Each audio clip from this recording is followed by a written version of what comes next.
Jai Radha Madhava Kunja Bihari. The following is a class on Chaitanya Charitamrita, Madhya Leela, 7th chapter, text number 82, given by His Holiness Gopal Krishna Goswami, recorded on 8th April of 1985 in Bombay, India. नंद प्रभु कहे भक्त गणे हे रूप नृत्य अगे हबे ग्रमे ग्रमे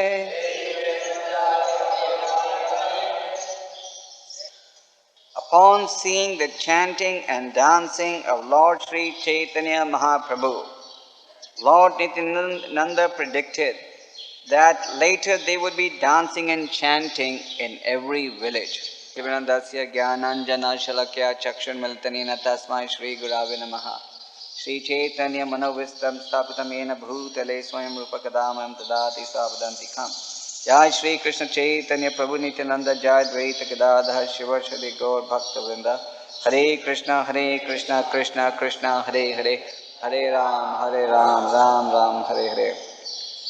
So Nityananda Prabhu had predicted that this chanting and dancing would spread to every town and village of the world. And Prabhupada says that if we are sincerely following the rules and regulations, then our attempt to preach Krishna consciousness will be successful. In other words, the ability to preach Krishna consciousness is dependent upon the purification, and the purification that one realizes is based upon the degree to which he sincerely follows the rules and regulations. So the expansion of the Krishna conscious movement all over the world is a realization of Chaitanya Mahaprabhu's prediction, which is also confirmed by Nityananda Prabhu in this verse.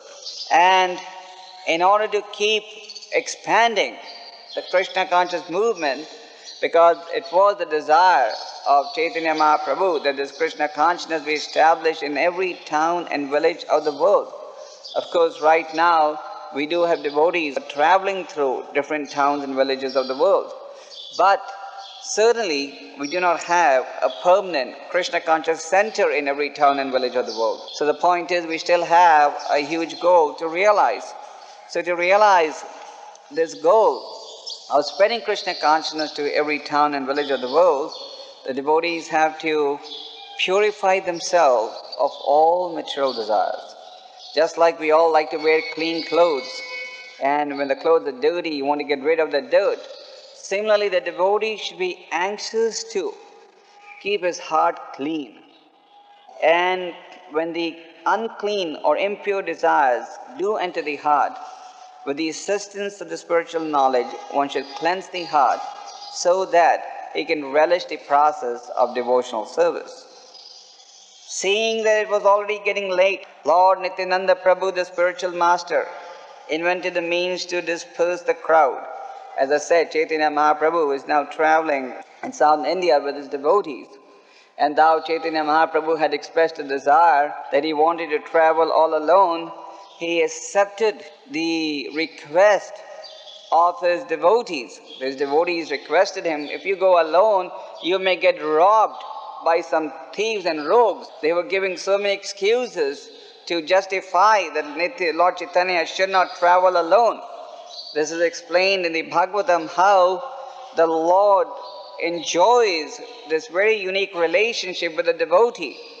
The Lord is anxious to serve the devotee inasmuch as the devotee is anxious to serve the Lord.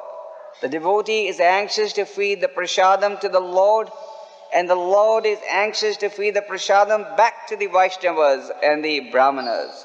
The devotee takes pleasure when he serves the Lord, and the Lord feels indebted to the devotee for serving him, because through the medium of service of the devotee, the transcendental qualities of the Lord are amplified. The transcendental qualities of the Lord become more prominent when the devotee serves the Lord. So the Lord becomes indebted to the devotee for amplifying, for bringing out his transcendental qualities. So Lord Chaitanya also, when he was requested by his devotees to take others with him, he agreed. When Lord Nityananda Prabhu took Sri Chaitanya Mahaprabhu for lunch at noon, everyone came running around them. After finishing their baths, they returned at noon to the temple. Admitting his own men, Sri Nityananda Prabhu closed the outside door. Gopinath Acharya then brought prasad for the two lords to eat. And after they ate, the remnants of the food were distributed to all the devotees. Hearing about this, everyone there came to the outside door and began chanting the holy name, Hari Hari. There was a tumultuous sound. After lunch, Sri Chaitanya Mahaprabhu made them open the door. In this way, everyone received his audience with great pleasure. The people came and went until evening, and all of them became Vaishnava devotees and began to chant and dance. Sri Chaitanya Mahaprabhu then passed the night there and discussed the pastimes of Krishna with his devotees with great pleasure. So, this is the desire of the Lord and the devotees, to always discuss the transcendental pastimes of Krishna. The devotee never gets tired of discussing these transcendental pastimes. Parikshit Maharaj was hearing the Srimad Bhagavatam, and while hearing the Bhagavatam, even his hunger and thirst disappeared. And he went on telling Shukadeva Goswami, please describe more of these transcendental qualities. Just like when you're eating prasadam and the prasad's very nicely cooked, everyone's saying, give me a second serving, a third serving, a fourth serving, isn't it? In fact, if it's very nicely cooked, you run out of it in no time. So similarly, the devotee, he's always anxious to get more and more servings of transcendental sound. This transcendental sound is a real food for the devotee, and he relishes by hearing this transcendental sound. So Chaitanya Mahaprabhu himself was day and night discussing the transcendental pastimes of Lord Krishna. Prabhupada often used to emphasize that all the devotees should read his books. And Prabhupada used to say that even I am reading these books every day. So Prabhupada wrote all the purports to these books, and he himself used to read them every day. So we should mold our spiritual lives in such a manner that we derive pleasure in discussing the pastimes of Krishna. And if we derive pleasure in discussing these pastimes of Krishna, then this will result in the purification of the heart. We see over here that when Chaitanya Mahaprabhu was discussing and performing Samkirtan with his devotees, people would come from a distance to look at his Samkirtan movement. And just by looking at Chaitanya Mahaprabhu's Samkirtan movement, they would all become Vaishnavas. And they would also begin to chant and dance. So we have to develop the spiritual qualities which will be reflected in our dealings, so that with our purity we can attract others to Krishna consciousness also. So this is our standard of happiness. Our standard of happiness is the discussion of Krishna conscious topics, the discussion of the different spiritual pastimes of the Lord. And by discussing the spiritual pastimes of the Lord, we will derive great happiness. When we meet each other, we should ask the devotee we meet, what did you read yesterday? Or what did you read this morning? And force the other devotee also to get into discussion about the different pastimes. We should test each other's advancement by seeing the extent to which he is delighting in discussing this Krishna Katha, and the extent to which he is exhibiting the Krishna conscious qualities that we often discuss. The next morning, after taking his bath, Sri Chaitanya Mahaprabhu started on his South Indian tour. He bid farewell to the devotees by embracing them. Although they all fell to the ground unconscious, the Lord did not turn to see them but proceed onward. This is the unique relationship of the Lord and the devotees. The devotee does not want to part from the Lord even for a minute. The gopis were accusing Brahma, the creator. Why? Because the eyes blink, and the gopis were upset that this prevents them from constantly staring at the beautiful form of Krishna. So the devotees here are feeling sad that Chaitanya Mahaprabhu is leaving their association.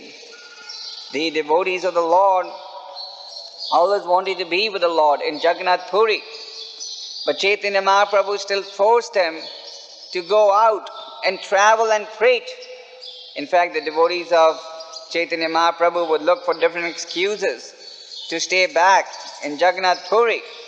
But Chaitanya Mahaprabhu told them, no, just stay out and only come back to Jagannath Puri once a year. He just wanted them to come once a year on the occasion of the Rath Yatra. So the devotee associates with the Lord by associating with his spiritual instructions. When the devotee is associating with the spiritual instructions of the spiritual master and Krishna, then actually the devotee is living with him. And otherwise, the devotee may be next to the spiritual master. He may be right in front of the deity of Krishna. But if in his mind he is thinking about sense gratification, then what is the value of that physical association? So what is important is the mental association with the words of the spiritual master and Krishna. In separation, the Lord became very perturbed and walked on unhappily. His servant Krishna Das was carrying his water pot, followed behind. Almost like a lion, Lord Sri Chaitanya Mahaprabhu went on his tour filled with ecstatic love and performing some kirtan, chanting Krishna's name as follows. Krishna, Krishna, Krishna, Krishna, Krishna, Krishna, Krishna, Hey. Krishna, Krishna, Krishna, Krishna, Krishna, Krishna, Krishna, Hey. Krishna, Krishna, Krishna, Krishna, Krishna, Krishna, Raksha Mam. Krishna, Krishna, Krishna, Krishna, Krishna, Krishna, Pahi Mam. Rama Raghava, Rama Raghava, Rama Raghava, Raksha Mam. Krishna Keshava, Krishna Keshava, Krishna Keshava, Pahi Mam. So Chaitanya Mahaprabhu was chanting these names of Krishna. How many devotees know this prayer?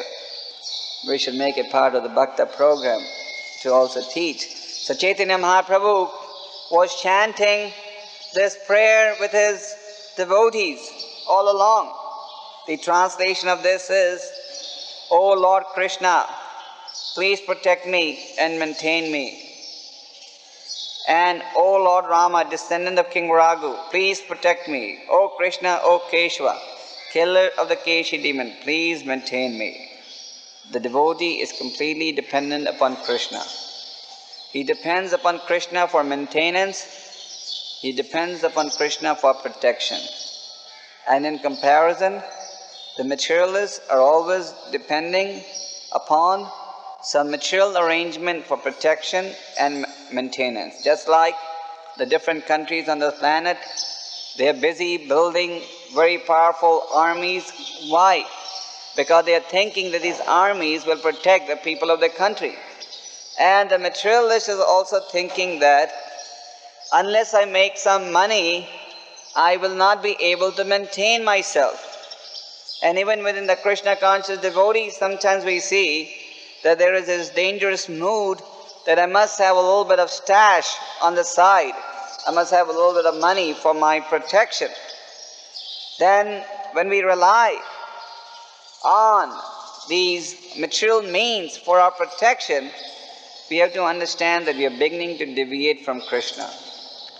Our philosophy is to be completely dependent upon Krishna for our maintenance and protection. Krishna will provide Some may argue back and say that this is theoretical, but it's not theoretical. There is enough evidence in the Vedic scriptures to show that Krishna will always protect his devotees. Kaunteya pratijani name bhakta pranashyati. My devotee will never perish. Prahlad Maharaj was attacked very vigorously by his demoniac father and his agents, but Prahlad was always protected. Haridas Thakur was also attacked, but he was always protected. And the Pandavas were also inconvenienced, but they were always protected. Queen Kunti was also protected. So we have to have faith that Krishna will protect us. And Krishna will protect us in proportion to our surrender to Him. If we are surrendered to Krishna with our thought, word, actions, body, then Krishna will protect us. And if our dependence upon Krishna is theoretical or verbal and not from the inner core of the heart, then of course the protection would also be in the same degree. We have to depend upon Krishna from the inner core of your heart. From the inner core of our heart, we have to desire Krishna. If we do not desire Krishna from the inner core of our heart, then we will begin to take shelter of the so-called means of sense gratification for our satisfaction. The devotee derives complete protection by depending upon Krishna. This is the symptom of spiritual advancement, that he is convinced that only Krishna can satisfy me, only Krishna can protect me. And hence, he is completely dependent upon the process of devotional service for finding satisfaction. Why does the materialist not surrender to Krishna? Because he is doubtful about Krishna's ability to satisfy him. And because he is doubtful of Krishna's ability to satisfy him, he will take shelter of some other means to find happiness. So we have to plant this thought firmly within our heart.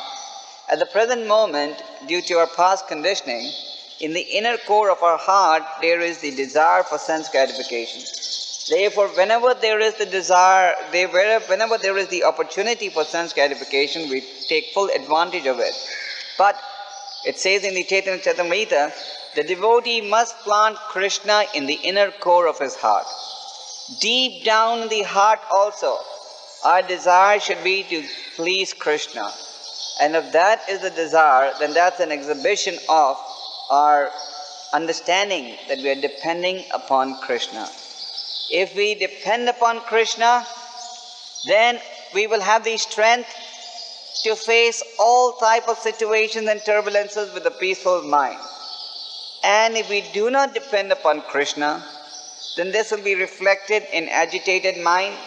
This will be reflected in material desires bothering us, and this will ultimately result in are physically engaging in satisfying these material desires. If you're contemplating something, you're bound to satisfy that thought.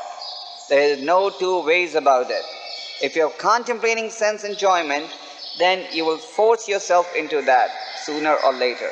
Therefore, from the very inception, we should not contemplate sense gratification. Chanting this verse, Lord Sri Chaitanya Mahaprabhu, known as Gaur Hari, went on his way. As soon as he saw someone, he could request him to chant Hari Hari. Whoever heard Lord Chaitanya Mahaprabhu chant Hari Hari also chanted the holy name of the Lord Hari and Krishna. In this way, they all followed the Lord, very eager to see him. So very often in our preaching, we meet people who say, have you seen God? Isn't it? And we say, no, we're not desirous. But sometimes we also say, yes, we have seen God. So how do you reconcile the two different answers? Because the devotee sees God through the medium of his service. When you're serving Krishna, you're actually seeing Krishna. And the devotee is always anxious to see Krishna. Just like over here it said, they all followed the Lord and they were eager to see him. So we are eager to see Krishna through our service. Therefore, we are eager to serve Krishna. Because through this service of Krishna, we are actually seeing Him. And seeing Krishna means experiencing spiritual ecstasy. And who doesn't want ecstasy? Who doesn't want to be happy? Everybody wants to be happy. Everyone wants to taste the spiritual ecstasy. So, we should be anxious to see Krishna, and the medium of seeing Krishna is through the medium of service. And the devotee in executing service is always humble. Haridas Thakur, when he was offered prasadam by Advaita Acharya, after doing an offering, he first offered the prasadam to Haridas. And Haridas, out of humility, said, I am a Muslim. Why are you offering this prasad to the Mahamdan first? Go and offer it to the Brahmanas. And Advaita Acharya said, feeding you is equal to feeding 1 lakh Brahmins. Therefore, I'm going to feed you first. But the point here is that Haridas Thakur, though he was chanting his holy names, how many times a day? Who knows? 3 lakh times a day. He was chanting. Still, when Advaita Acharya first offered him the prasad, he said, no, don't offer it to me. Offer it to the others. And Advaita Acharya said, no. So the devotee, even though he is anxious to see the Lord through the medium of service, nevertheless, he maintains his humility in the execution of devotional service. And if he loses his humility in executing devotional service, then he loses sight of the spiritual vision. We should never lose sight of the spiritual goal that we have to accomplish. And the goal that we have to accomplish is the realization of Krishna consciousness in this very life. Prabhupada used to say, do not be a burden on the spiritual master and Krishna. At the end of this life, go back to Godhead. And that will only be possible if we execute Krishna consciousness seriously in this life. After some time, the Lord would embrace these people and bid them to return home, after investing them with spiritual potency. In his Amrita Prabhava Bhashya, Srila Bhaktivinoda Thakur explains that this spiritual potency is the essence of the pleasure potency and eternity potency. But these two potencies, one is empowered with devotional service. Lord Krishna himself, or his representative, the unalloyed devotee, can mercifully bestow these combined potencies upon any man. Being thus endowed with such potency, one can become an unalloyed devotee of the Lord. So, anybody can get empowered to become a preacher of Krishna consciousness. In order to become a preacher of Krishna consciousness, you don't have to take your birth in a particular family or country. Sometimes devotees say, oh, you have to take your birth in a Brahmin family in India. That is not necessary. This point is clearly stated in this verse. One becomes empowered by the Lord and his devotee upon purity. And one who is empowered by the Lord and his representative gets the ability to also preach Krishna consciousness. So, Chaitanya Mahaprabhu, when people would come to see him, he would embrace everyone, and by this embrace, he would transmit the spiritual current by which they would also become preachers of Krishna consciousness. Being thus empowered, they would return to their own village, always chanting the holy name of Krishna, and sometimes laughing, crying, and dancing. When you're chanting the holy names of Krishna, you feel like laughing, crying, and dancing. When devotees dance in kirtan, this is not some external exhibition to attract some following. Those who cannot dance, when they come to the temple, they say, oh, this dancing is just a show. They have this theory in English called grapes are sour. Because you cannot relish it, you think, you just fall find the other person. So the materialists, because they are so full of material desires, they don't feel like dancing when they hear the holy name. And therefore when they see others who are dancing, they say, oh, this is just artificial, this is just a show. But one who's sincerely chanting, he automatically feels like dancing. These are the symptoms of ecstasy that the devotee exhibits as he relishes the holy name. Of course, we don't want to artificially start shedding tears to the eyes to get some flattery that we are very advanced. Like Bhakti Siddhanta Ji in his commentary specifically said that we should not imitate Haridas Thakur. Haridas Thakur was chanting 3 lakh times a day, but that doesn't mean we should all withdraw ourselves to secluded places and we begin to chant the holy name. No. We cannot imitate Haridas Thakur. If we try to imitate Haridas Thakur, we will become a slave of Maya Devi. In the Chaitanya Charitamrita, Prabhupada talks about in 1975 there was once a devotee, an African devotee. He came from Kenya and he met Prabhupada in Bombay and he was insisting with Prabhupada that he get the permission to chant and stay in a lonely, secluded place. And Prabhupada went on telling him, no, you must be with devotees. He said, no, I want to be alone. Anyway, what could Prabhupada do? So Prabhupada gave him the permission and he went and built a hut in Mayapur. And after a few days, the devotee was lost and nobody has ever seen him since then. So we do not artificially imitate Haridas Thakur by withdrawing ourselves to a secluded place. The devotee stays in the association of other devotees and executes devotional service. The spiritual association enlivens one. The spiritual association is like fresh air. The spiritual association helps one to proceed with the process of devotional service. So we should not avoid spiritual association. Sometimes we see that devotees are always avoiding spiritual association. When it's class, they'll go and sit alone in one corner. When it's kirtan, they will stand in one corner like a half-dead person. When it's prasadam time, they'll go when everybody else has eaten. So these are very weak symptoms. I discussed these symptoms about 10 days ago when I gave a class from Chaitanya Charitamrita. The devotee is anxious to associate with others. We are anxious to associate with Vaishnavas. And we are anxious to glorify Vaishnavas. Not that we are always criticizing Vaishnavas. Not that we are going and telling stories of Vaishnavas to the karmis. This is another weakness that we see that devotees are developing. They want to live with devotees and talk about devotees with the karmis. How do you expect the karmi who doesn't bow down before the deity, who doesn't glorify the Lord, to appreciate the devotees? The karmi automatically is thinking that every devotee in the Hare Krishna land is a madman.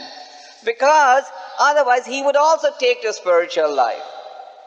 And then if we go and criticize devotees to these karmis, this is the biggest offense we are committing at the feet of the Lord.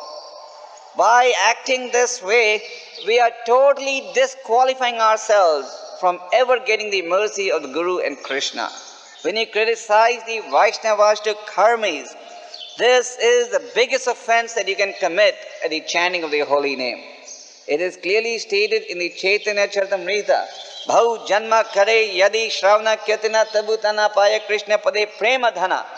That if you go on chanting and you commit the 10 offenses, then you will not be able to develop love of God. So the 10 offenses must be avoided. And the first offense is to blaspheme those who have dedicated their lives for propagating the holy mission of the Lord.